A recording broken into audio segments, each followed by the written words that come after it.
Robert, another Guy's Guy conversation today that is much appreciated when I have you on this channel, and that is what men wish women knew.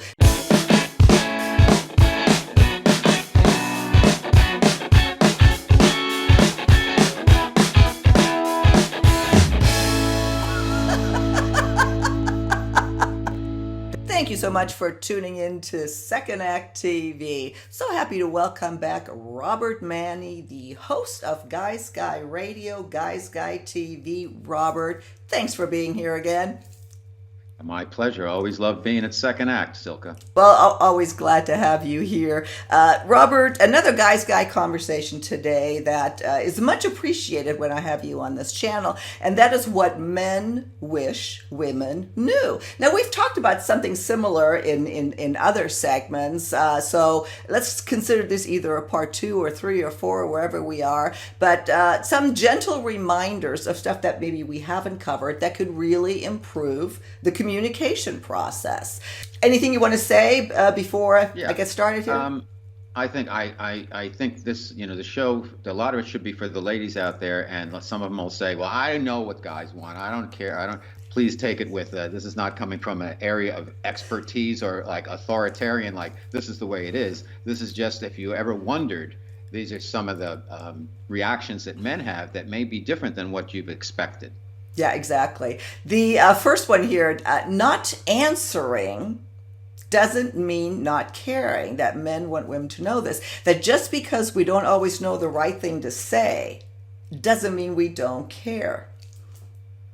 That's a perfect example of what I was just saying, in that a lot of times there's a difference between what women think men are doing and what men are actually doing. And sometimes I've experienced this myself, where my wife will say to me, oh, you're not responding. So she thinks I'm not listening. And I'm like, well, I don't have anything to say. I'm listening. And I kind of nodding along. I'm agreeing and I'm processing also. But I don't have a definitive, I want to go down the rabbit hole with this particular topic. But okay. And I don't want it to be like patronizing. But sometimes guys are just like, it's not like we're stunned or anything. We're just processing and listening. And that if we disagree, we'll most likely say, I don't agree with that, and here's why. But if the guy doesn't say anything, that usually means they're in a pretty good spot in terms of what you're saying is resonating with them. So you don't necessarily need that verbal. If you need it, tell them. Say, if you do agree with me or whatever, let me know. Well, that actually brings us to the second point that men wish women knew, is it's always better to speak your mind. That women don't tend to ask for exactly what they want. Like he says, telling somebody exactly what you want is the best way to actually get it. And a good example that they see here or give here is, when you ask a woman, are you okay? Would say, I'm fine. And we do that. I've done it. Well, a lot of times, and this is one of those, men are from Mars, women are from Venus type things, and not exactly in John Gray's buckets per se, but the woman expects many times that the man should take the time to pay attention enough to know that there's an issue and to know the questions to ask to kind of pull it out of her, because she wants him to show that TLC, that I'm caring and I see something's wrong. Could it be this? And do it that way. And a lot of times guys don't pick up on those signals, and the guys aren't mind readers, and they're not as good as you at paying attention. That being the case, say what you want. Just tell the guy if something's on your mind. Don't wait around for him to figure that out. And yes, it's shame on him for not figuring it out. But if that's the case, just say it. Yeah, I will even defend men on this, not necessarily shame on them. I think that that's one thing that women really need to learn. And I'm talking to myself here. Just say what you want. Don't make it guesswork. I think that's one of the biggest communication mistakes that women make. Here's another one that I struggle with. Needing alone time doesn't mean he hates you or that something is wrong. I'd say that's a door that swings both ways. I think a lot of times, listen, people, you're in the same place all the time. You can get not sick of each other, but it gets a little stale sometimes, and you need to go for a walk or some downtime or take a class or whatever it is you need to do, go on a trip.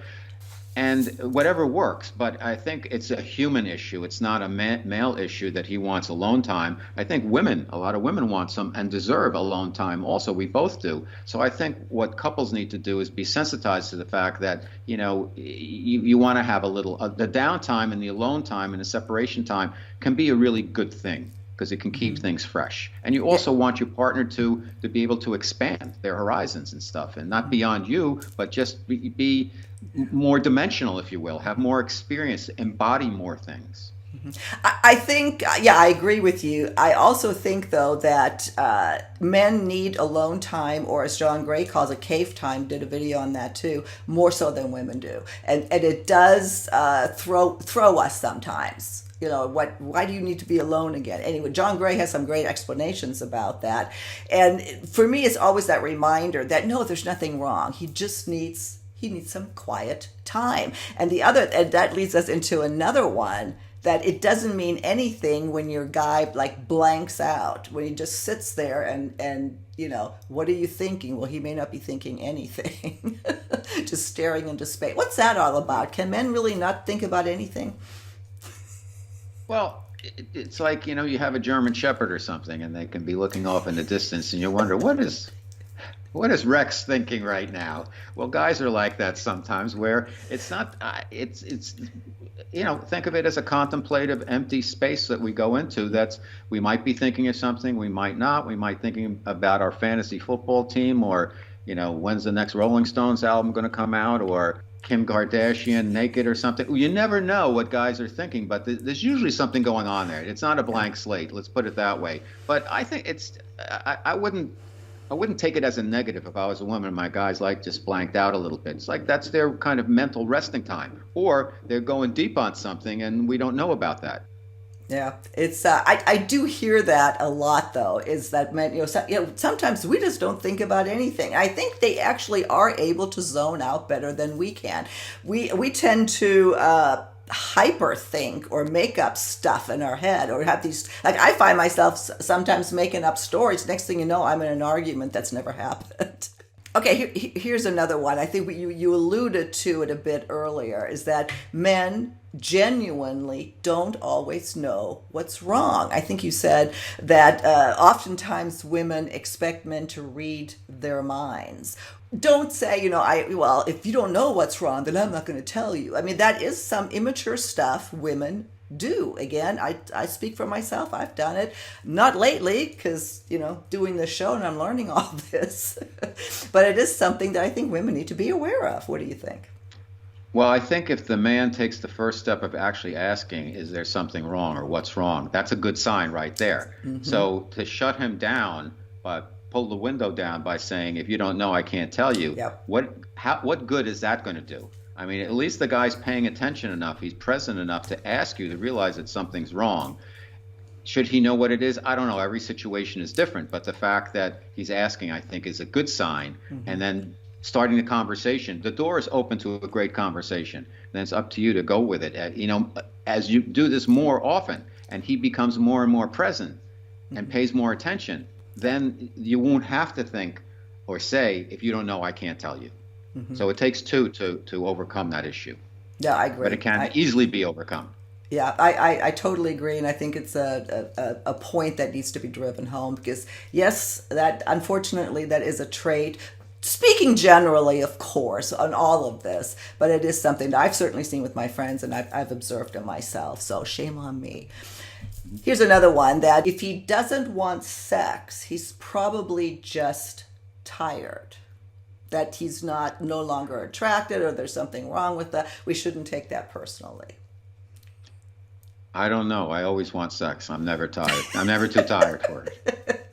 I can't speak for other men. I can only speak for myself. And if he says he's too tired, well, he's either too tired or he's not interested. It's one or the other. I guess, well, this is said by men, that when a man rejects sex, a woman often assumes that it means he's now repelled by her body, but that's just insecurity talking. When a guy says he's too tired for sex, he's 100% too tired for sex.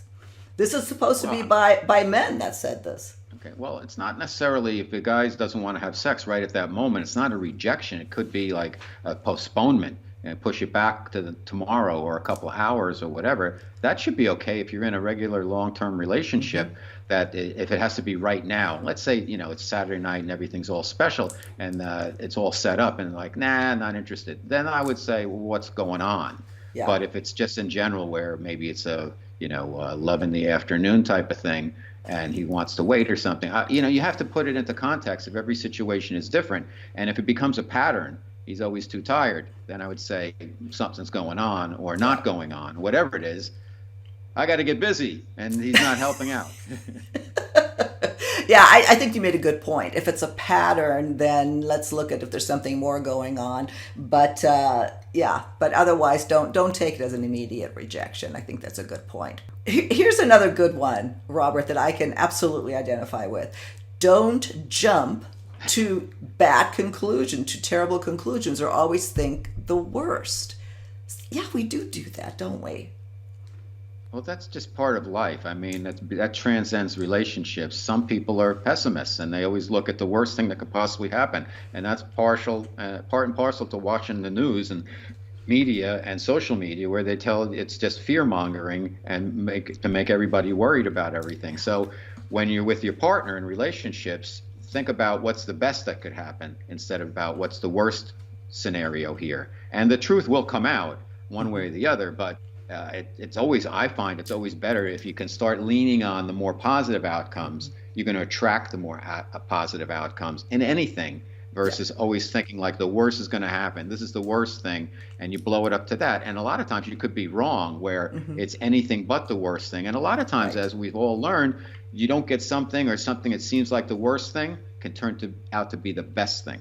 Right, right. They give a funny example here that you don't always have to hear something I say that could be interpreted. If something could be interpreted two ways, always take it as bad. He says here, I love you and I'm not calling you fat. You're misunderstanding me. Anyway, I wouldn't that's put those. I don't think that's a very wise yeah. man. Yeah, that's this was written as a joke, but I can, yeah. Here's another one that's very relevant, I think, in today's climate period, that men are confused. We are confused. This is a man talking. We're constantly being told that just because a woman is being nice, that doesn't mean she's flirting. We're also being told that we never recognize the subtle signals women use to get our attention. That's Yeah. difficult. Well, it's true, but if it's like overthinking. If you just focus on being your authentic self, if a woman smiles at me, I smile back. What happens from there? I mean, I'm in a relationship and everything, but I think it's good to have. I'm here in California, and being a New Yorker, you walk down the street and nobody gives you eye contact. And if it Hmm. does, it's like, are they going to try to rob me or something? It's a joke, but it's not a joke.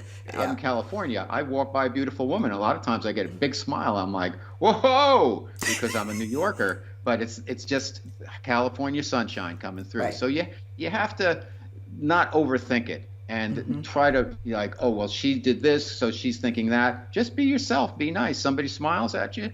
Pretty girl smiles at you. You smile back. Nothing wrong with that. And then whatever happens, happens. You know, we just did a segment with Treva on this, on flirting, whatever happened to flirting, which goes to this point that, people quit looking at each other. Or one of the big pieces of advice we give to women to let a man know is smile.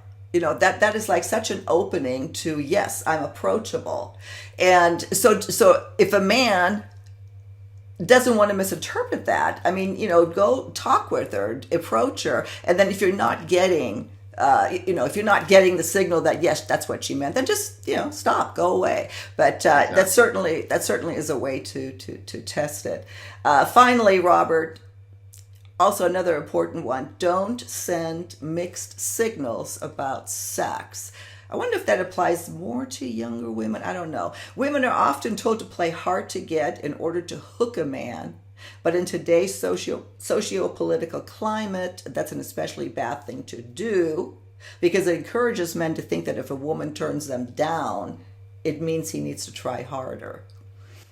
Kind of Yeah, deep. that's Yeah, and I think things are so complicated, or we make things so complicated today that adding that extra layer of gamesmanship to it, although it's fun and dating should be a fun sport, when you start doing stuff like that, with the whole Me Too and everything, if a woman says no, the guy's going to think if I try again, then I'm harassing her or something. So you Mm-hmm. have to be careful with all of the, the potential negatives, the headwinds Right. that guys are going into now.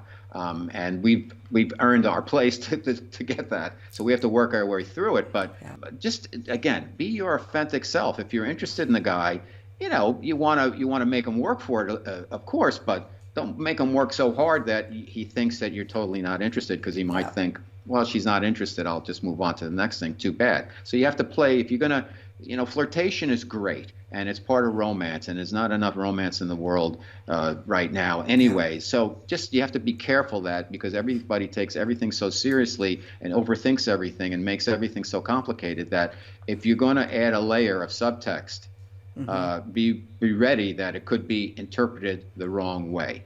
Yeah. Well, and I think that is very applicable to women in our age group, that because we were raised with that, oh, no, don't do that. I mean, that giggly, I don't want you to spit out your coffee, but it's true. And now if you did that, if you go, no, I don't want, that means no.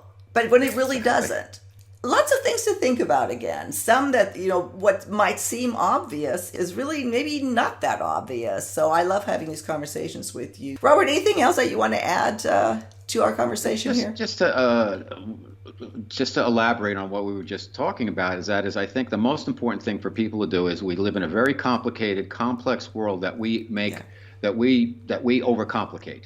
So along with the media, but with that in mind, do your best to be your authentic self. Send out the signals you want to send out. Be positive. Look for the positive in any situation, and focus on finding a partner who's on the same, energetic level and vibration as you, and not overthink all these things. If somebody seems nice, maybe they're nice.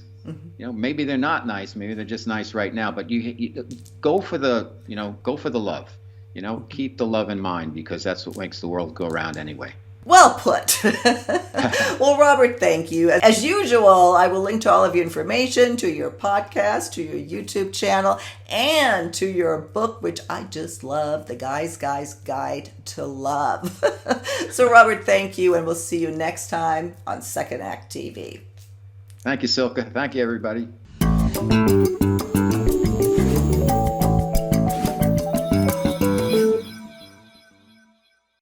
If you haven't done so already, please be sure to subscribe to our channel. The button is right here. Just click on through to YouTube, and when you see the little bell right next to the subscribe button, hit that too, and we'll notify you every time we launch a new video. See you next time.